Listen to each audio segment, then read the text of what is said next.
Bonjour à tous, dans cette vidéo on va corriger ensemble un exercice sur les piles qui s'appelle étude d'une pile cuivre-aluminium. Donc on nous dit qu'on considère une pile formée d'une électrode de cuivre plongée dans une solution de cuivre 2 et d'une électrode d'aluminium plongée dans une solution contenant des ions Al3+. Donc j'ai représenté la situation ici. Les volumes sont de 50 ml, les concentrations initiales sont les mêmes et les masses initiales des électrodes sont données. On me donne les potentiels standards, donc on a que E standard de Al3+, AL est égal à moins 1,66 volts et que E standard de Cu2 plus Cu est égal à 0,34 volts. Ici. On me demande d'écrire l'équation bilan de la pile. Donc ici, je ne vais pas tout de suite calculer les potentiels de Nernst de la pile, enfin des demi-piles, puisqu'on me demande dans la question 2. Mais je vais simplement me servir de ce que j'ai au-dessus. Donc là, j'ai toutes les espèces qui sont en solution. J'ai aussi bien de la L3+, que de la L, que du Cu2+, que du Cu. Et on observe au vu de la valeur des potentiels standards que Cu, tout du moins que Al, est un meilleur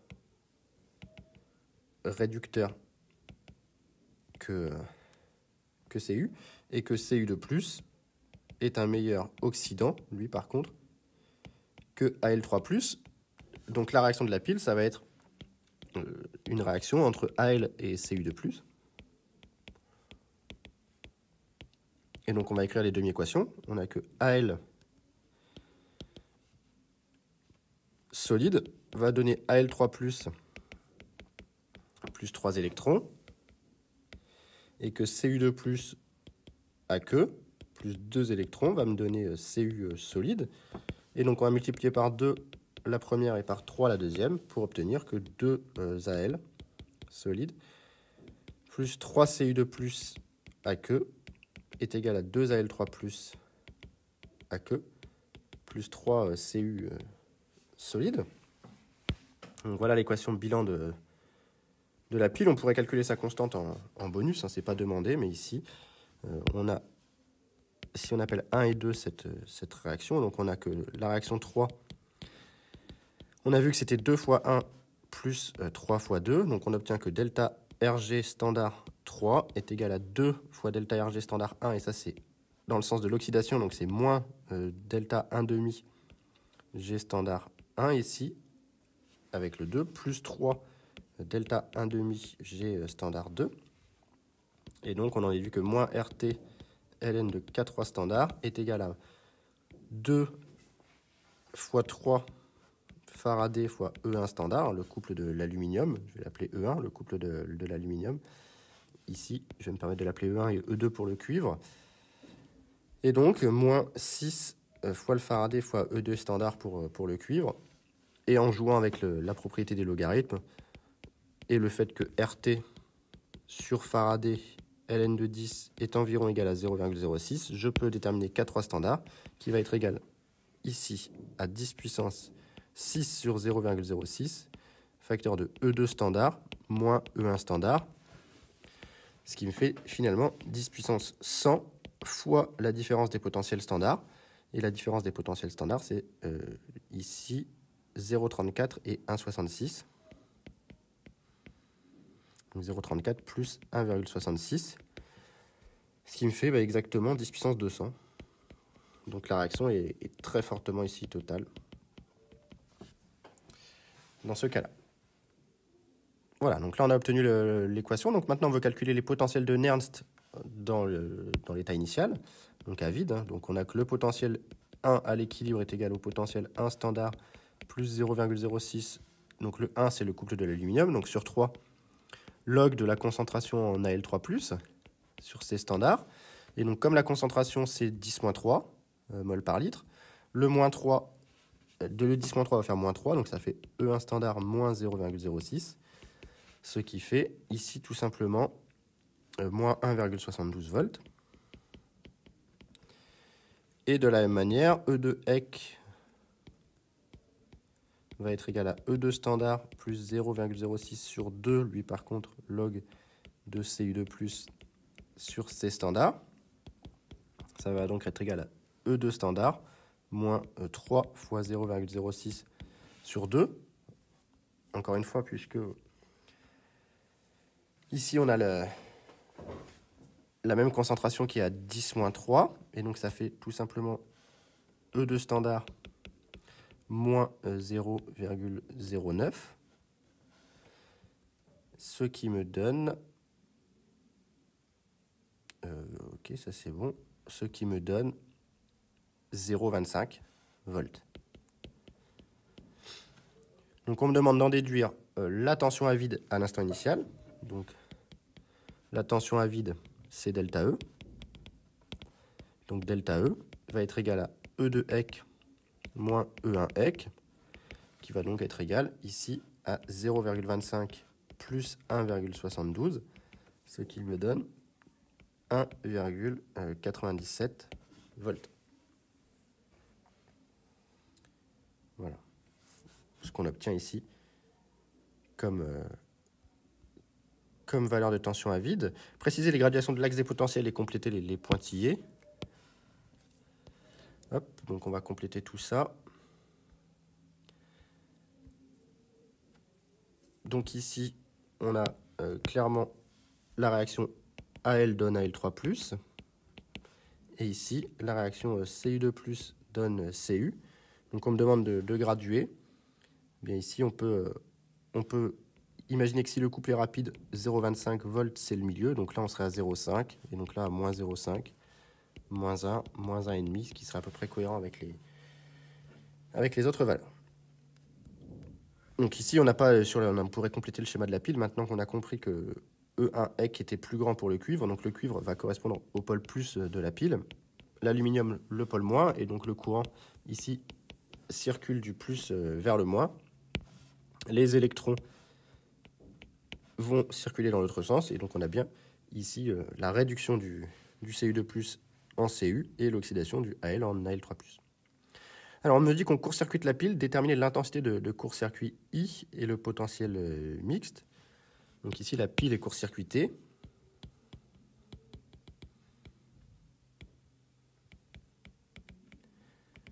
Donc court-circuité, ça veut dire que forcément E+ égale moins. Donc, puisque sur le schéma de la pile, ça veut dire que j'ai placé tout simplement un fil entre les deux. Donc le potentiel plus doit être égal au potentiel moins, ici. Et donc je me retrouve dans cette situation où E+ égale moins.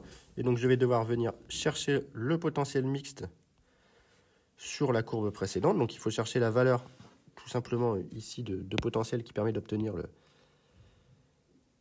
la même intensité. Donc là, il faut essayer de tâtonner un petit peu. Voilà, c'est à peu près ici.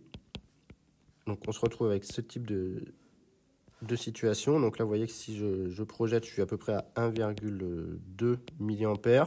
Ici, à moins 1,2 mA. Et donc, comme valeur de potentiel mixte, environ moins 0,7 volts.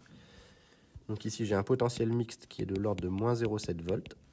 Ici, et une intensité de court-circuit qui est de l'ordre de 1,2 mA. Ce qui est somme toute assez petite pour un court-circuit. Donc il y a une résistance de la pile qui est très importante, hein, remarque. On pourrait évaluer la résistance de la pile.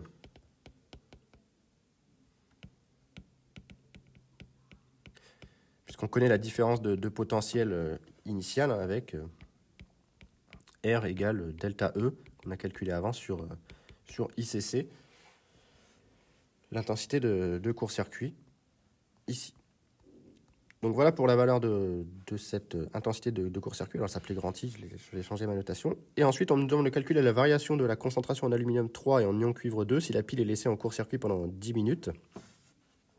Et on me demande pourquoi l'intensité baisse-t-elle pendant ce laps de temps. Donc ici, on va regarder un petit peu... C'était I majuscule ici. Donc, on laisse débiter la pile pendant 10 minutes en court-circuit. Alors on va supposer que l'intensité de court-circuit est constante. On suppose I égale 1,2 mA constante sur les 10 minutes. Et donc on peut déduire combien on a débité de charge. On a donc débité Q égale I delta T, tout simplement 1,2 10-3 fois 10 fois 60. Donc on a débité 0,72 coulombs ici. Donc on va regarder ce que ça induit comme variation de quantité de matière de mes espèces. Donc j'avais ici comme réaction 2Al plus 3Cu2 plus égale 2Al3 plus 3Cu. Et donc ce qui nous intéresse, c'est d'obtenir la variation des concentrations des espèces en solution. Donc ici, moi je vais faire mon tableau en quantité de matière. Donc je vais partir avec N0 et N1. Voilà, c'est la même quantité au départ, puisqu'on a la même variation. Et donc au bout de 10 minutes, je me retrouve avec N0 moins 3 xi. Et ici, N0 plus 2 xi. Et donc tout est dans l'évaluation de xi. Or, on a la réaction Cu2 plus 2 électrons égale Cu. Donc le nombre d'électrons qui a été échangé, le nombre de moles d'électrons qui a été échangé pendant ces 10 minutes, c'est 2 fois le nombre de moles de Cu2+ qui a été consommé.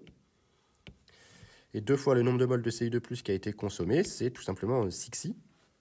Donc de là, je peux en déduire que xi est égal au nombre de moles d'électrons échangés divisé par 6, c'est-à-dire le nombre de moles d'électrons échangés, je peux y accéder via le Faraday.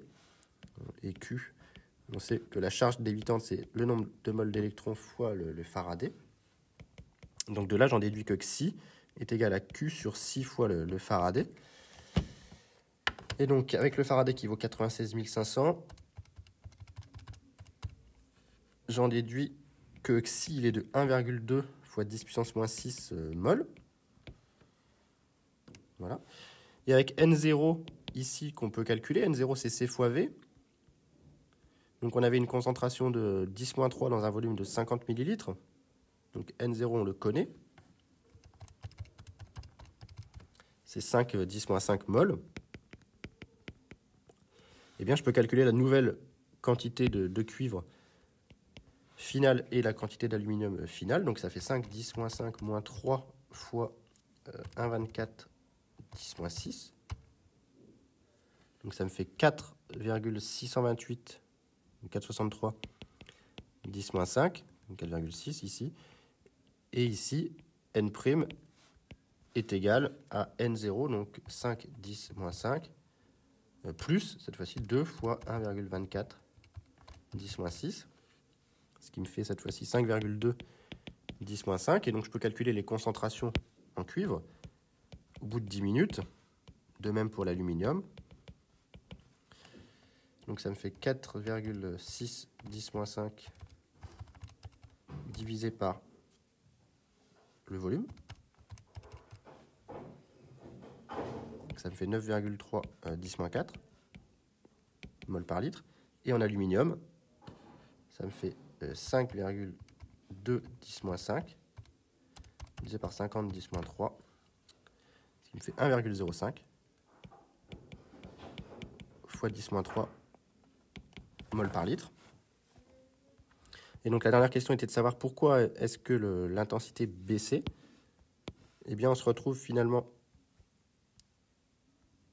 avec une concentration en cuivre qui a baissé, qui est plus petite que la concentration en cuivre 0. Donc E est devenu plus petit que le E qu'on avait avant, que le E initial. Ici c'est le E du cuivre. Et de la même manière, la concentration en Al3+ a diminué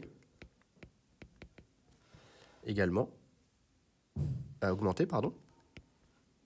Donc le potentiel ici a augmenté.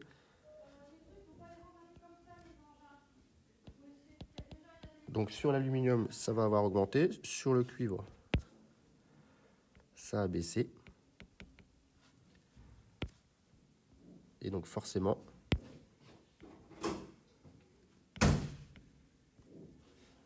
ici la recherche du potentiel mixte se fait et me donne naissance à un courant plus petit que celui qu'on avait avant. D'accord ? Donc là, on serait par exemple sur 0,8 mA. Évidemment, j'ai forcé grandement le trait pour que ce soit bien compréhensible, mais le fait que les potentiels changent, dû à la variation des concentrations, fait varier le potentiel mixte et donc fait varier l'intensité qui débite dans la pile. Donc voilà pour cet exercice que je trouve très intéressant sur l'étude thermodynamique et électrochimique d'une pile. Donc j'espère que la correction était claire, et s'il y a des questions, n'hésitez surtout pas à les mettre en commentaire.